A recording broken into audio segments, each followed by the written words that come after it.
ബജറ്റിലെ അവഗണനയെ തുടർന്നുണ്ടായ കൊച്ചി കോന്തുരുത്തി നിവാസികളുടെ അമർഷം തണുപ്പിക്കാൻ സർക്കാർ തന്ത്രം. പുനരധിവാസ പാക്കേജിൽ ചർച്ചയ്ക്കായി മുഖ്യമന്ത്രി യോഗം വിളിക്കും. പിണറായി നേരിട്ടിടപെട്ട് പ്രശ്നം പരിഹരിച്ചെന്ന് വരുത്തി തീർക്കാനുള്ള രാഷ്ട്രീയ നീക്കമാണ് ഇതിന് പിന്നിലെന്ന ആക്ഷേപം ഉയരുന്നുണ്ട്.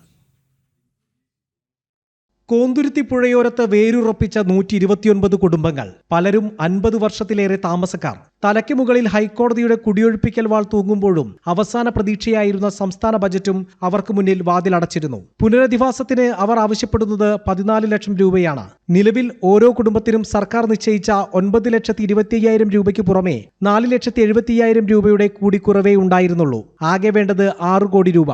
ഇത്രയും ചെറിയ തുക പോലും അനുവദിക്കാതെ സർക്കാർ മുഖം തിരിച്ചത് കോന്തുരുത്തി നിവാസികളിൽ അമർഷമുണ്ടാക്കിയിരുന്നു. ഇത് തണുപ്പിക്കാനാണ് ഇപ്പോഴത്തെ നീക്കം. പുനരധിവാസ പാക്കേജ് ചർച്ച ചെയ്യാൻ ഫെബ്രുവരി 6-ന് മുഖ്യമന്ത്രി യോഗം ചേരും. കൊച്ചി മേയറും ജില്ലാ കളക്ടറും യോഗത്തിൽ പങ്കെടുക്കും. ലൈഫ് പദ്ധതിയിൽ ഉൾപ്പെടുത്തി 5 ലക്ഷം രൂപ നൽകാൻ കോർപ്പറേഷൻ ഒരുക്കമാണെങ്കിലും കൊച്ചി കോർപ്പറേഷൻ പരിധിയിൽ തന്നെ ഈ തുകയ്ക്ക് സ്ഥലം വാങ്ങി വീട് വെക്കണമെന്ന നിബന്ധനയുള്ളതിനാൽ അത് പ്രായോഗികമല്ല. തോന്നുന്നു പറയുകയാണെങ്കിൽ ഇതിൽ ഒരുപാട് ആൾക്കാർ ഇതിൻ്റെ പുറകിൽ തന്നെയുണ്ട്. പക്ഷേ ഇവിടെയൊക്കെ എന്ന് പറയുകയാണെങ്കിൽ ഇപ്പോൾ നമുക്ക് ഇത്രയും വർഷമായിട്ട് ഇവിടെ സർക്കാർ മാറി വരച്ചിട്ട് ഒരു കാര്യവും നടന്നിട്ടില്ല. ഇപ്പോൾ പറയേണ്ടത് 14 ലക്ഷം രൂപ വെച്ച് നിങ്ങൾക്ക് തരാമെന്നൊക്കെ പറയണം. ഈ 9,4 ലക്ഷം രൂപ സംസ്ഥാന സർക്കാരും ബാക്കിയുള്ള തുക കോർപ്പറേഷനും കൊടുക്കണമെന്ന് പറയണം. അങ്ങനെ 14 ലക്ഷം രൂപയാണ്. ഈ 14 ലക്ഷം രൂപ എന്ന് കിട്ടുമെന്നുള്ള പോലും അറിയില്ല. അതിൻ്റെ അകത്ത് ഇപ്പോഴും കോർപ്പറേഷൻ പറയുന്നതാണ് അത് സുപ്രീം കോടതിയിൽ പോകണേ സ്റ്റേക്കുന്നത്. ചോദിക്കാൻ നേരത്തെ എന്താ പറയുന്നത്, സ്റ്റേക്ക് പോകണമെന്ന് അവരുടെ കയ്യിൽ ഫണ്ടില്ല. അവരുടെ കയ്യിൽ ഫണ്ടില്ലാത്ത കാരണം കൊണ്ടാണ് ഇതേമാതിരി തന്നെ കഴിഞ്ഞ പ്രാവശ്യം ഒരു കോർപ്പറേഷൻ ഇതേമാതിരി അധികാരത്തിൽ അവരുടെ കയ്യിൽ ഫണ്ടില്ലെന്ന് പറഞ്ഞിട്ട് എനിക്ക് 5 വർഷം നീണ്ടുപോയത്. ഇനിയും ഇത് ഒരു 5 വർഷം നീണ്ടുപോയി കഴിഞ്ഞിട്ടുണ്ടെങ്കിൽ ഇവിടെയുള്ള ജനങ്ങൾ ഇതേമാതിരി വെള്ളത്തിൽ കിടന്ന് നരയിക്കേണ്ടി വരും.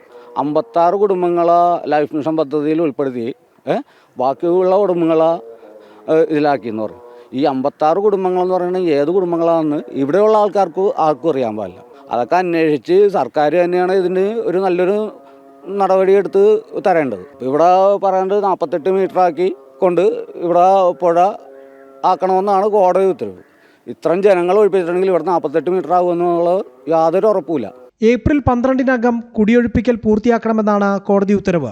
സാഹചര്യം ഇതായിരിക്കെ പ്രത്യേക പാക്കേജ് പ്രഖ്യാപിക്കുകയേ തരമുള്ളൂ. പക്ഷേ ബജറ്റിൽ പ്രഖ്യാപിക്കാതെ മുഖ്യമന്ത്രി യോഗം വിളിക്കുന്നത് രാഷ്ട്രീയ നാടകമെന്നാണ് വിമർശനം. ചില പൊടിക്കൈ ആനുകൂല്യങ്ങളിലൂടെ മുഖ്യമന്ത്രിയുടെ യോഗത്തിൽ പ്രശ്നം പരിഹരിച്ചെന്ന് പ്രഖ്യാപിക്കുകയും ഒരു രക്ഷക പ്രതിച്ഛായ സൃഷ്ടിക്കുകയുമാണ് നീക്കം. വരാനിരിക്കുന്ന നിയമസഭാ തെരഞ്ഞെടുപ്പാണ് ലക്ഷ്യം.